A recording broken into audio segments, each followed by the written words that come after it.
ദൈവിക അനുഗ്രഹങ്ങൾ വേദപുസ്തകത്തിലുണ്ടോ? ഉണ്ടോ? ഉണ്ടതില്ല.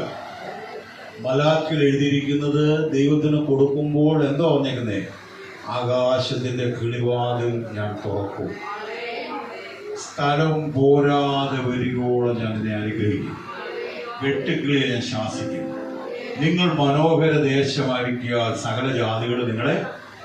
അപ്പൊ അടുത്തൊരു ചോദ്യം, പക്ഷെ അതൊക്കെ പഴയ നിയമത്തിലല്ലയോ, പുതിയ നിയമത്തിൽ എവിടെയാ?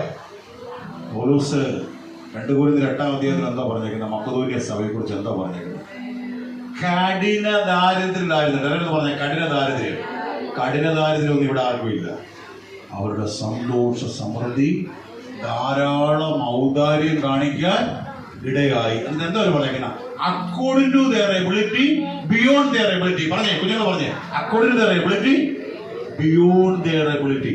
പ്രാപ്തി പോലെ പ്രാപ്തിക്ക് വേണ്ടി അവർ കൊടുത്തു. അയ്യോ പൗലോസ് അങ്ങനെയൊക്കെ ഒന്നും പറയില്ല, അതൊക്കെ എന്താ അങ്ങനെ പറയുന്നേ? ഫിലിപ്പിയ ലേഖനം 4-ാം അധ്യായത്തിൽ പറയുന്നു, പ്രവർത്തിച്ച ഒരു സഭയെ നോക്കിയിട്ട് പറഞ്ഞു, നിങ്ങൾ എന്താ കാണാൻ അറിയോ? നിങ്ങൾക്കൊരു മനസ്സൊരുക്കുണ്ടായിരുന്നു. രാമി പറഞ്ഞേ, നിങ്ങൾക്ക് എന്തുണ്ടായിരുന്നു? മനസ്സൊരുക്കം.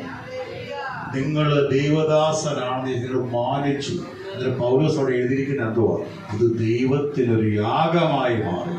ഫിലിപ്പിയ ലേഖനം 4-ാം അധ്യായം പഠിക്കണം. സൗരഭ്യവാസനയായി ഇത് മാറി. അത് ഞാൻ പ്രതിഗ്രഹിച്ച് ഞാൻ തൃപ്തനായിരിക്കുന്ന. രാമൻ പറഞ്ഞേ, പക്ഷേ മെറ്റീരിയൽ ബ്ലെസ്സിംഗ്, ഭൗതിക നന്മ യേശുവില്ലാത്ത നന്മയല്ല. ഉടമ്പടിയിലാണ് നന്മകൾ വരുന്നത്. ഒരാൾ യേശുവിനെ സ്വന്തം കർത്താവ് രക്ഷിതാവായിട്ട് സ്വീകരിക്കുന്നു. ഞാൻ മുമ്പേ പറഞ്ഞ കൈ കാണിച്ച് സ്വീകരിക്കുന്നു.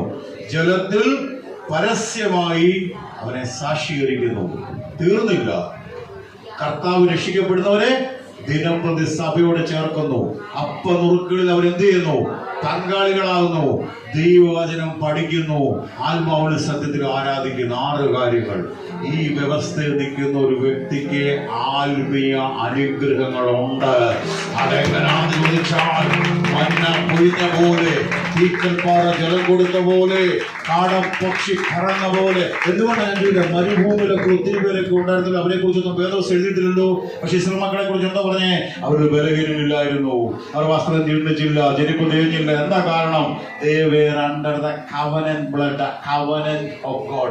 അപ്പൊ പുതിയ നിയമത്തിൽ ഉടമ്പടിക്കകത്ത് നിന്നാൽ, ദൈവത്തിന് കൊടുത്താൽ ദൈവം ഉയർത്തും, ദൈവം മാനിക്കും. ധനം എന്റേത്, മാനം എന്റേത്, പുരാതന സമ്പത്ത് എന്റേതെന്ന് പറഞ്ഞ ദൈവത്തിന് എന്റെ ഒന്നും വേണ്ട. But we are giving, it is the part of honor.